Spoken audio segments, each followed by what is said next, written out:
Yeah, I'm just talking with someone now, and what you were saying was that, like, I was saying that a lot of like grad students and even professors and definitely undergrad students don't always have like the organizational execution skills to like get a project done. You're like, let's get this thing done in a month. Let's get some data analyzed, or let's get meetings set up. Like even basic things like using calendars or like organizing time. And you were saying? Yeah, so I was actually saying that I was reflecting on this recently, and that was something I really struggled with in my undergrad, and then now coming out working in a corporate job, I realized that if I had the skills that are required for my corporate job while I was in undergrad, it would have completely changed the course of my education. And like just the skills that I learned in a work setting were very valuable. And yeah, I feel like if I ever do return to school, it would just really change the game. So what's like an example of a skill you learned, and how would it have like changed the course of your education? Like made you happier and also gotten stuff done?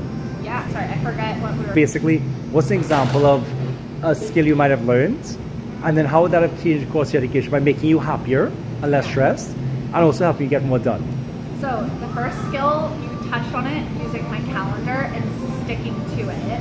That first and foremost, like I used a calendar in undergrad, but I didn't stick to it. So that's the first thing. Second thing is I find deadlines are hard deadlines in like a corporate setting, and you can't stress about things being perfect.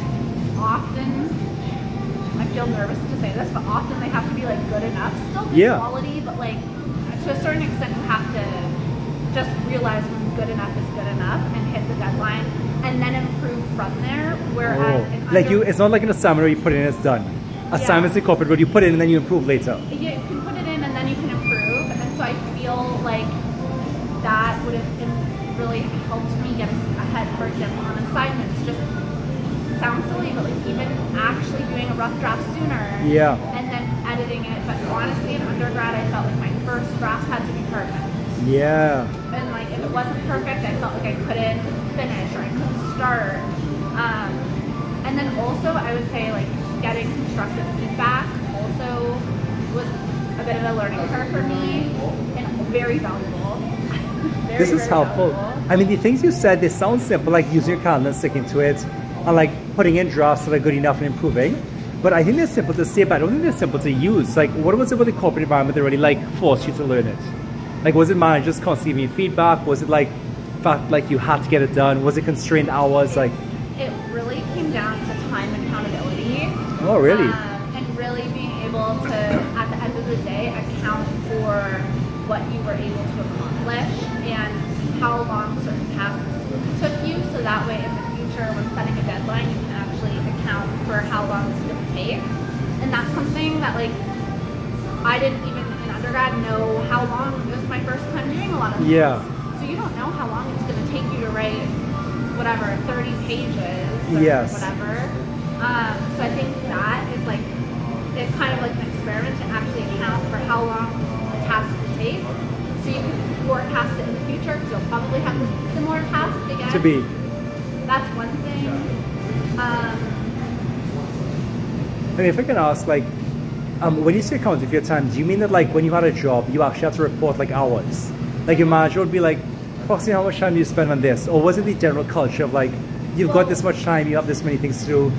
So for us, we had 2 daily meetings essentially. So we have a morning meeting every morning to determine who is going to get what done. Oh, interesting. And then at the end of the day, we have a check-in to see what was the progress. Oh, that's interesting. So you actually had a pretty well-run workplace.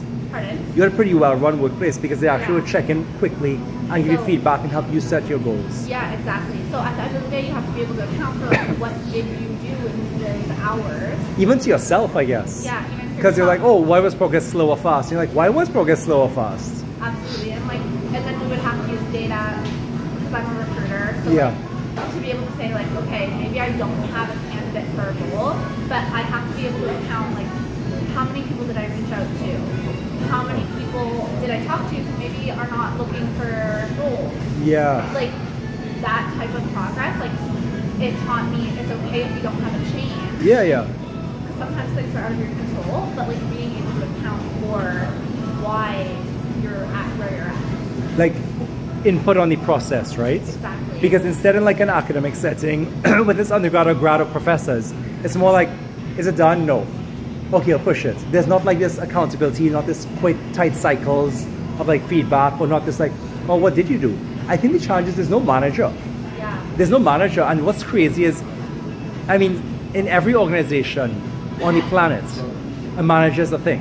Absolutely. Non-profits, businesses, even the university staff have managers. There's only one place in the world where managers don't exist. Yeah. Students.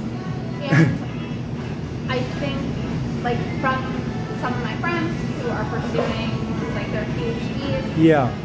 they're people that they report to have only been in an academic setting, and so skills such as giving feedback and leadership skills don't always translate. Yeah. And so that type of training do get in corporate, I think, can be very valuable when applied to academics. And also, I have a typical statement. Yeah, you can say whatever you want. So, from my experience in undergrad, being interested in pursuing my master's, I found that there was a huge bias towards people who wanted to just stay in academia and not go to industry,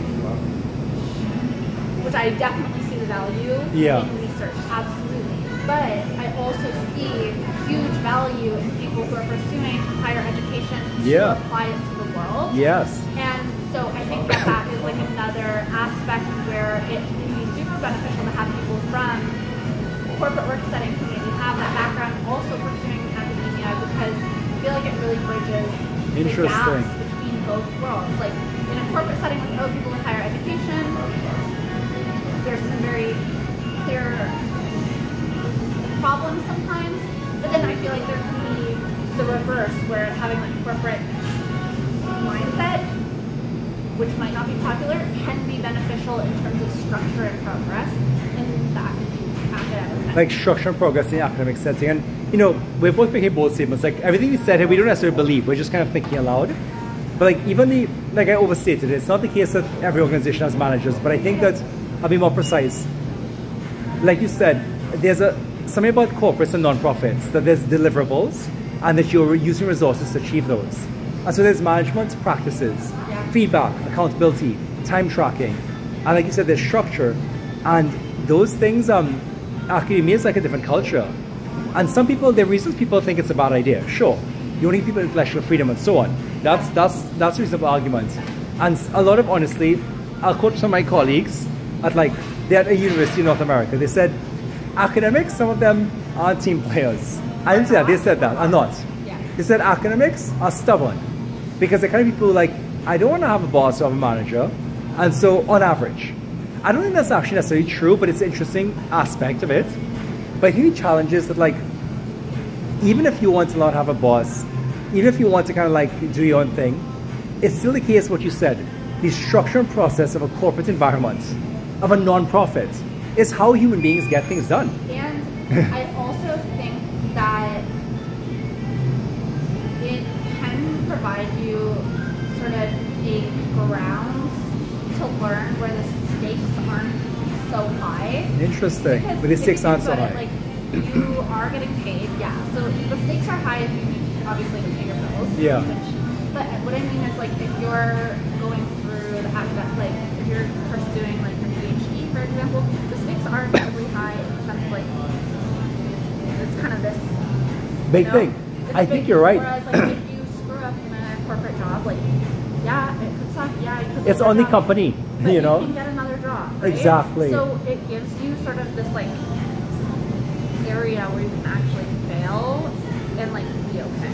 And, like, you learn from failure, and I feel like, at least my experience in education was, I did not get rewarded for failing.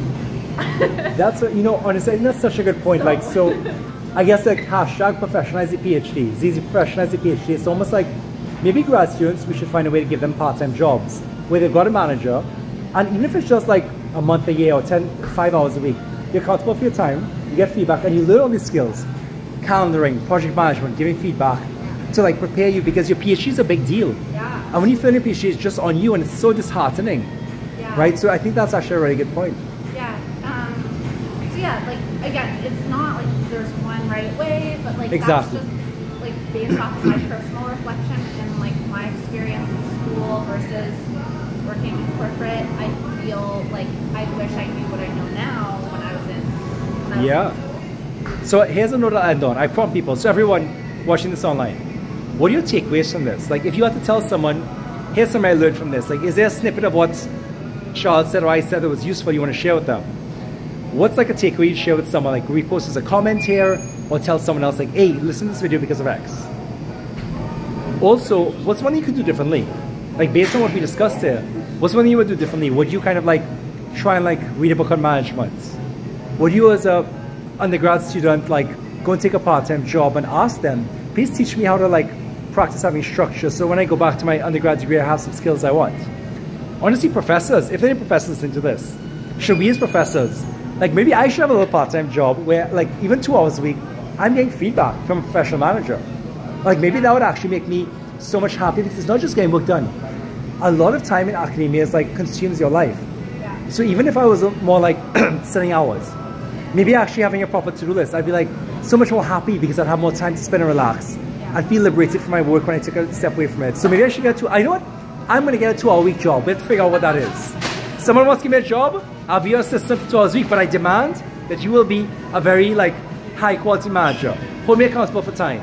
Teach me how to manage my to-do list. Make me better at managing projects. Give me feedback. Yeah.